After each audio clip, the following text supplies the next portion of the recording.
Tier 3, great offenses in my opinion. I got the Chargers at 11. Love the passing attack. Big fan of Justin Herbert's game last year and him going forward. Really excited. People don't realize he was probably the best quarterback under pressure last year, which is ridiculous. So that's something to look out for. Could that be a difference maker going forward here, and why the Chargers are taking that leap? They have the weapons. Looking at receiver, I wish they still had Hunter Henry, but looking at receiver, the Eckler, the running game, they have the weapons in terms of the running back for the passing game. I wish they had more of an actual running game. They do have a number of guys that can play, that can carry the ball, don't get me wrong. I wish that there was more in terms of the running game to get them in the elite or borderline or elite category here. But they're getting pretty damn close. I love the passing attack. Ravens at 10, number one run offense for sure. The lack of passing game keeps them in great and maybe not elite. I'm not one that doubts Lamar Jackson in terms of his passing ability. I believe in Lamar Jackson's passing ability. They just got to take that next step, though. There's some throws he would like back. He's very close to hitting those. It's not like a panic moment where he's just missing them just so poorly. You just got to hit those throws. Offense line's got to stay healthy. Receivers got to get better. They got better at the receiver position, which was, maybe we can put them in the league category.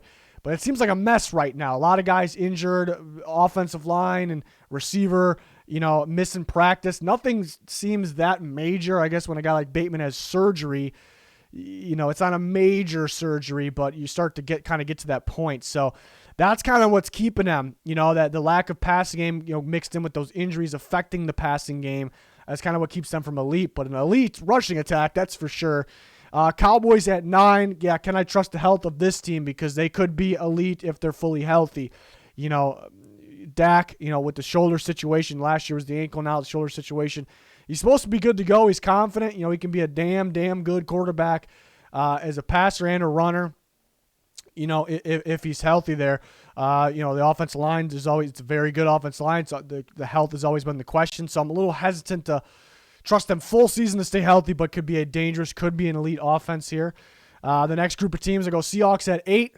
I keep talking about, and they'll be gearing towards what we saw early last year, more of a passing attack. But can they stay consistent? Will that work for the long haul? Will they stay away from their conservative running ways? It's good to mix it in, but we're just so used to seeing them kind of just fall back on that.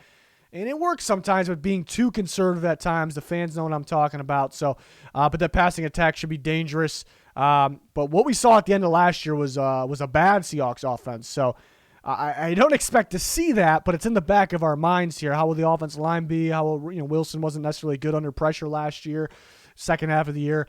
How would they be kind of changing the system slightly? But I got them at 8, a great offense. Rams at 7. Can I trust Matthew Stafford to stay healthy throughout the entire year through the stretch? And that even means, that doesn't mean, I actually trust that he'll play every game in the regular season, but sometimes at the end of the year he's playing hurt, and that kind of affects his teams, Lions in the past. The Rams a much better team. Cam Akers getting hurt kind of takes a hit. They may be in that borderline elite group. They're in that great offense group. Will they need to rely on the pass game? Will they be healthy in that category?